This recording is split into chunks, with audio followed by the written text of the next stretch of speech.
Hi,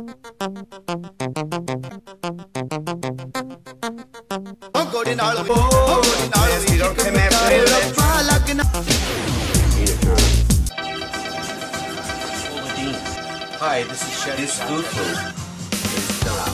F-U, Death Pizza. This works great. Hiya, hiya. This is Reverend Cha-Cha Dave. Hiya, hiya. This is Chef Cha-Cha Dave. Tonight I'm going to be making Pastitsio my way. It's a Greek dish. It's a casserole with meat and pasta. I've changed a few of the ingredients because that's what my friends like and that's how I make it. Usually you use tubular pasta, which could be thicker. This is like tubellini. Okay, you can see this here. And there's actually a hole in it. Okay? And I thought that was pretty neat. That's my magic trick for tonight. Alright, now, also, if you needed to make smaller pieces of pasta, you do it this way. And then you have little baby ziti. Right? Also, I think there's a farmer's market near me, and I could sell pasta necklaces. That's my next thing. I have to make money, you know. I'm very enterprising. Okay, at any rate, pan is heating here. I'm going to raise it a little bit more. And first thing we do is saute my ground beef. All of the amounts of the ingredients will be on the website. I have 2.5 pounds of ground beef here, okay, and I have my onions. So now I'm going to put my onions in first, okay. I want to saute them, and these just need to be again caramelized. Then I'm going to put in the ground beef next. Now I'm going to put in the 2.5 pounds of ground beef. Alright, I'm chopping it up in pieces. Then what I'm going to do next, once this starts to just brown a little bit, I'm going to add the rest of the ingredients. Okay, now the meat is working. I'm going to put in some garlic. That's salt. That's chopped. Just move that around. I don't like to saute that with the meat. I don't want it to burn. Put that in there. The next thing I'm going to put in is tomatoes. These are diced tomatoes. You could also use plum tomatoes. I'm using regular diced tomatoes for this. Okay, and then I'm going to put in a little bit of allspice. I'm going to throw in some cinnamon sticks. We're going to take those out before we actually serve it up. And I'm going to put in some fresh chopped mint. And I'm going to put in just a little bit of nutmeg. I put that also in the bechamel sauce, but I'm just going to put a little bit in here. And a little salt and pepper. This is kosher salt. I always use kosher salt or sea salt. And a little bit of pepper. Okay, now what I'm going to do is I'm going to just stir this around a little bit, and then I'm going to cover it. And it needs to like simmer, I would say, about 15 minutes or so. I'm going to put a cover on, and then we'll be back when this is done. Okay, so now our meat is done. Tomatoes, everything is delicious in there. I'll take out the cinnamon sticks after. I'm going to move this out of the way. I'm going to put my pot for the bechamel sauce over here. And I'm going to put some salt in the water here.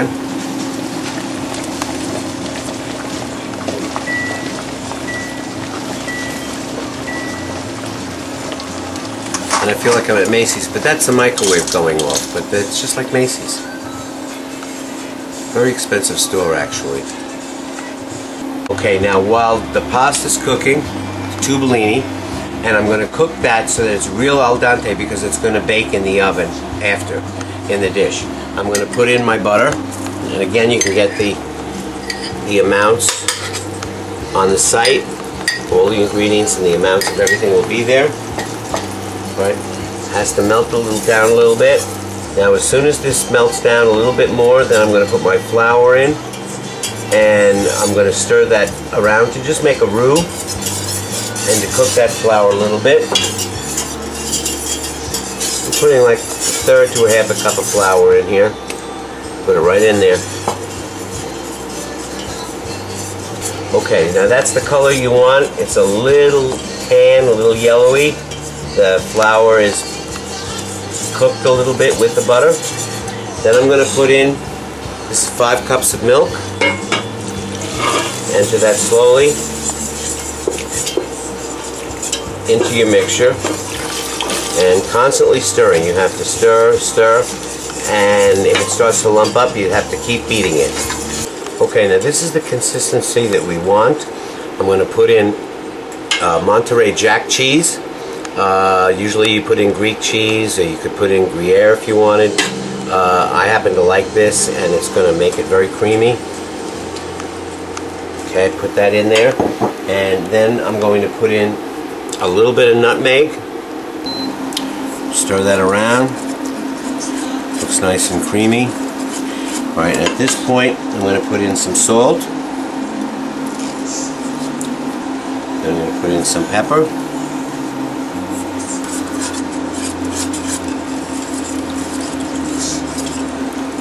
Okay, now I'm going to shut the heat off on this, and it just has to sit for about 5 minutes or so, and then I'm going to put the eggs in. Alright, I just want it to just get off the heat a little bit. It's too hot. And our pasta here is just about ready, so I'm going to drain that and put it in a bowl, and we'll be right back. Okay, now I've drained the pasta, and it's al dente. It's not too cooked. Some of them went out the bottom like little worms. Okay, alright, so that's there. Now, that gets a little bit of olive oil on this because you don't want it to stick together. And so I'm going to put olive oil on it, and that gets stirred around. Okay, coat it all around. Okay, now that we're put on the side. Alright, now, over here, we're going to put the eggs in here. Okay, and they got to be stirred around and whisked very quickly. You don't want them to turn into an omelet. Alright, we'll put another one. I'm putting 3 eggs in. I'm just going to put a little heat on the bottom. Keep the butter soft that's in the flour. And you keep whisking that all around until the egg totally dissolves into the sauce. And then I'm going to let this rest about 2 or 3 minutes.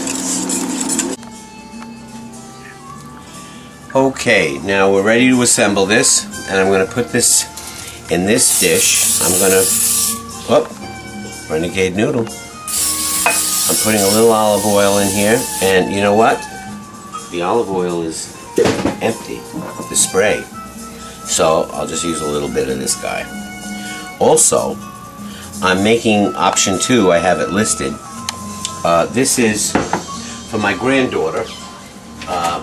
She cannot have any eggs, and there's eggs in the bechamel sauce, so I'm going to make this like macaroni and cheese style for her. I know she'll love it, and that's one of her favorite things. So I'm just going to take that oil up to the sides. Now, I'm going to start with a layer of noodles.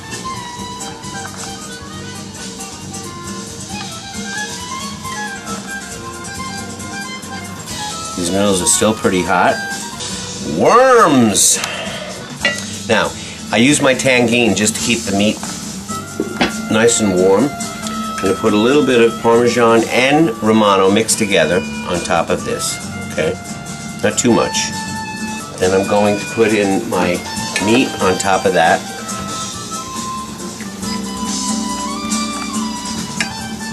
Sometimes I put bechamel right on top of the noodles, but I want to do it this way. Then some bechamel sauce.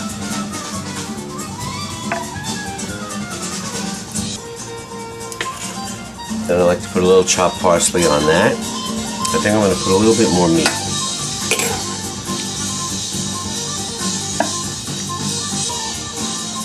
Okay. Then we put another layer of noodles. Okay, so we have our noodles there, and then we're going to put some more cheese on top of the noodles. Now I'm going to put bechamel sauce on top of the noodles, and then I'm going to put meat on top of that. Parsley on top of that. Now I'm going to put another layer of meat.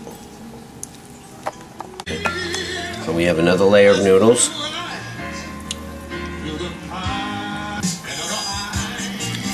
And a little bit of Parmesan on top of that. A little parsley.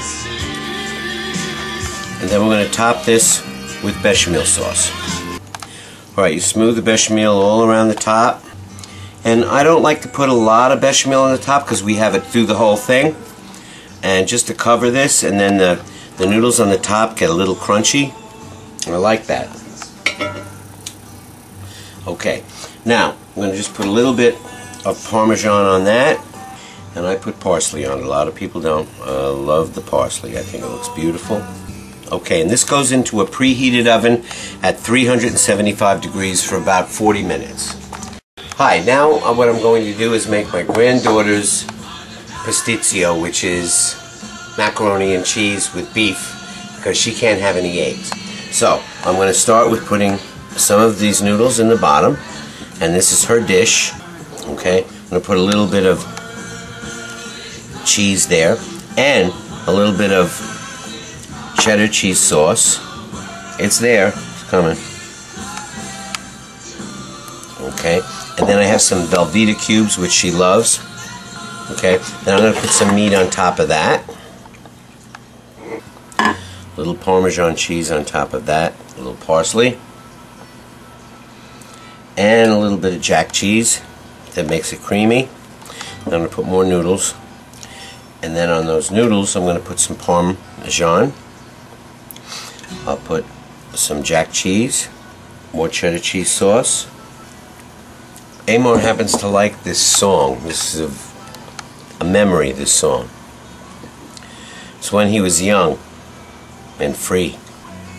Okay, I'll put a little bit of the rest of the beef on here. Okay, and I'm going to put the rest of that cheese on top. More Parmesan. And more of the Velveeta. That makes it very, very creamy. And then I'm going to put the rest of this in here. And a little parsley. I'm going to put a little salt and pepper. Oh yeah, those were the days. I remember Amor singing "Such a Lovely Place." He was really into that song. And a little bit more parm because she loves the cheese. Okay, so now this is going to go in the oven. Okay, now it's out of the oven. It looks beautiful. You want these little brown marks. That's the Parmesan cheese plus the bechamel. This is Huda's Pastitsio Cheesio. And it's everything else except the bechamel sauce. And there's cheddar cheese in there. And I hope she's going to enjoy that. Now I'm going to cut this. And we're going to plate this up. Okay, now we're going to put this on the plate. That looks beautiful. Okay. Alright, now, this is pretty hot. But I think I'm going to let Amor taste this. It looks pretty good. I hope it's not too hot. At any rate, this is a beautiful thing. I love this. And one of the things you could do with this, you can serve it with a side salad. You could also serve it with a little bit of bread, whatever you like. And it's, if you were going to do the Pastitsio, which is like pure Greek, you will use other ingredients than I use. But this is how I make it. This is my style. I love this. Everybody that I've made this for loves it. And give it a try. See you again. Bye.